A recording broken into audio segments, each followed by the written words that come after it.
Two travel cards, same $95 annual fee, but one could cost you thousands in missed points, perks, and protections. Which one should you trust with your next adventure? Both the Wells Fargo Autograph Journey Card and the Capital One Venture Awards give us 5x points per dollar spent when we're booking travel through their portal. But what if we're not really booking with their portal? What if we're just booking literally anywhere else? We're looking at 2x miles earned with the Venture Reward. And that's not just on travel in general, that's everywhere. 2x points, no matter what category.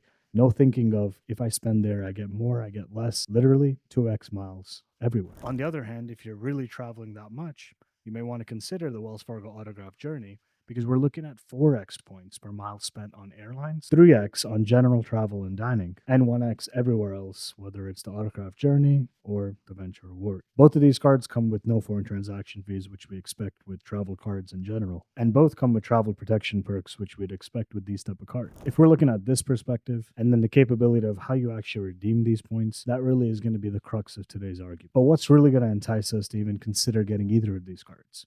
Well, if we look at the sign-up bonus, for the Wells Fargo Autograph Journey and the Venture Rewards, they both have the same minimum spend amount of $4,000 in the first 3 months. The level of points we get for that spend, though, with the Autograph Journey, we're looking at 60K points. And with the Venture Rewards, it's going to be 75,000 points. And before we get into the value play of how to redeem these points, the thing is when it comes to these travel protection and perks, they do differ. So for $95, what are we actually getting by each card? With the Venture Rewards, we're looking at $120 towards global entry / TSA pre-check.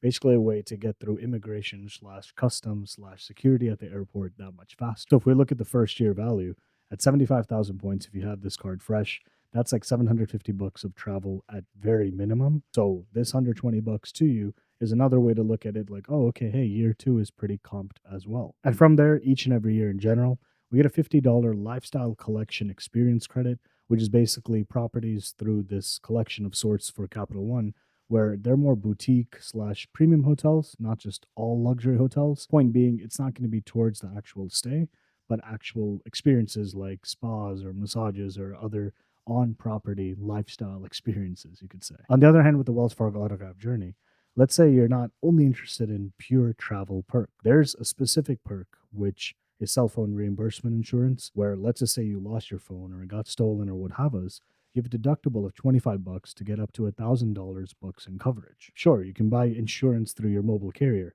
At the same time, if you look at just other credit cards in the market, whether travel cards or in general, this is one of those perks that it's really hard to find otherwise, except let's say with the Autograph Journey or other Wells Fargo credit cards. A couple problems with these cards before we get into the more fun part of the video of how you can actually redeem points is that let's say 6 years goes by, say 10 years with the Venture X, say 20, it doesn't matter, right? Let's say it's still a $95 annual fee. Well, you're getting that $50 experience credit, but let's say you don't really value it. Then after the sign-up bonus, what is there? Right? If you ask yourself, like, how do you recoup that $95 or what value are you really getting? Because that $120 towards global entry or TSA pre-check, that's a one time and it lasts a few years, right?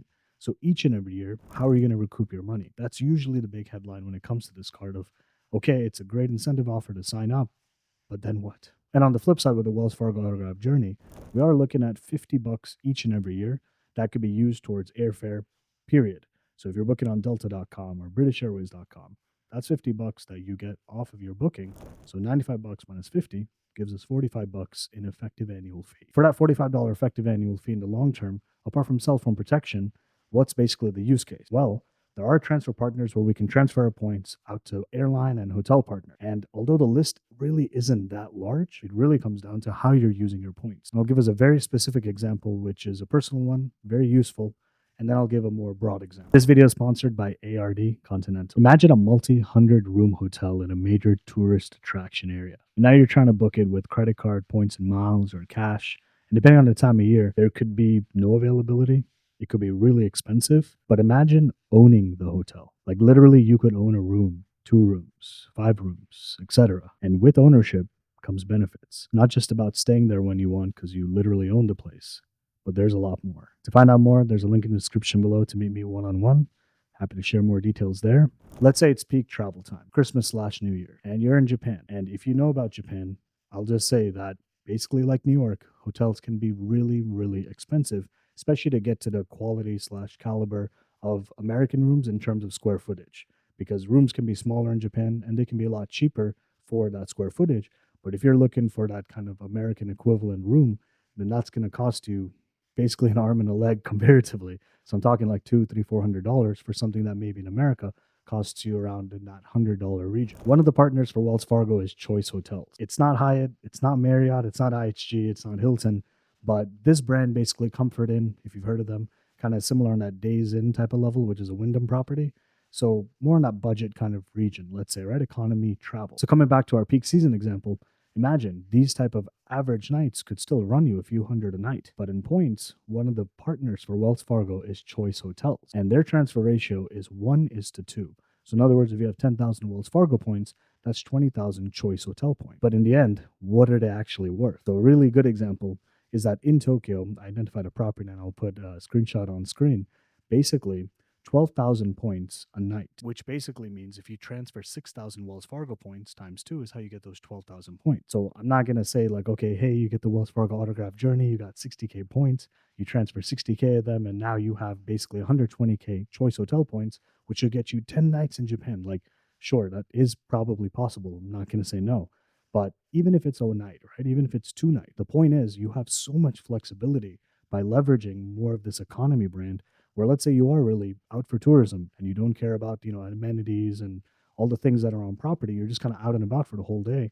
There's a way to stretch your points really, really far. A really good analogy for this is Hyatt Hotels, a partner with Chase Cards. That's a really sought out brand to transfer points to, because their cents per point valuation, in other words, how much value you're getting for the points, could be really, really high. You're talking like 2 cents per point and more on average. In other words, 10,000 points, let's say traditionally is worth $100, you'll be getting $200 or more for these hotel redemptions. Simply put, I'm basically saying that in the US, let's say you get a Hyatt hotel night at a Hyatt place or a Hyatt house at 3,500 points or 5,000 points a night, which could really run you 100, 150, maybe closer to 200, depending what city, what time of year you're traveling in general for cash. If you really break it down, there is another way. Basically, you're getting a really decent property. It's still safe, it's still clean, and all those things, but it's in another country during the peak season and in general. And even though this example I'm talking about is in Japan and Tokyo, Japan specifically, at the same time, there's so many use cases like across the world, literally. Clearly, I'm pretty hype about transferring these Wells Fargo points over to Choice Hotels' program for this amazing redemption, right? But it's just a unit of one example. On the flip side, if you look at Capital One's just list of transfer partners, period, that list is just that much longer. But it's really not about the number of potential partners, even though that definitely helps in the long term, depending on how you're trying to redeem your points. It really just comes down to these strategic options. So to break it down, I would say there's 5 simple questions, and I'm going to answer them of which card is going to be better for which individual. Which card is going to be better for you if you're organically just booking hotel/airline? With the Capital One Venture Rewards, it's going to be 2x miles everywhere, no matter where you're spending. And on the portal, both of these cards get you 5x on their respective travel portal. So with the Wells Fargo Autograph Journey, it sounds basically like a no-brainer, where it also just clearly comes back to how you're redeeming said points. But if you're looking at 5x on hotel spend and 4x directly booking with airlines, I think that's pretty straightforward. Which one's better if you're dining out or traveling more often? 2x miles everywhere versus with the Wells Fargo Autograph Journey, you're looking at 3x points per dollar spent. Which one's going to be better for travel perks/protections? The Wells Fargo Autograph Journey, that simple cell phone protection, really clearly has a big, big unique selling point per se, because if you take that out, it's still a better card from its protection standpoint, but that's where you're going to have to redefine detail and decide for yourself if it really matters by choosing one over the other. Which one's going to be better if you're actually doing a lot of redemption? I would say from a point earning potential, if you're just traveling in general, and let's say eating out / that general travel category, you're just going to be earning more points with the Wells Fargo Autograph Journey. What that also means is based on the transfer partner list, that could be great, or if there's some use case, right? Let's just say you want to book only Wyndham hotels and you need to have a Capital One Venture card for that, then you have your answer. And which one's going to be better if you don't want to remember all the different categories and how many points you're earning? That's a no-brainer. The Capital One Venture Rewards, you're going to get 2x miles per each and every dollar spent everywhere, period. No further thinking. But what that also means is this the card for you?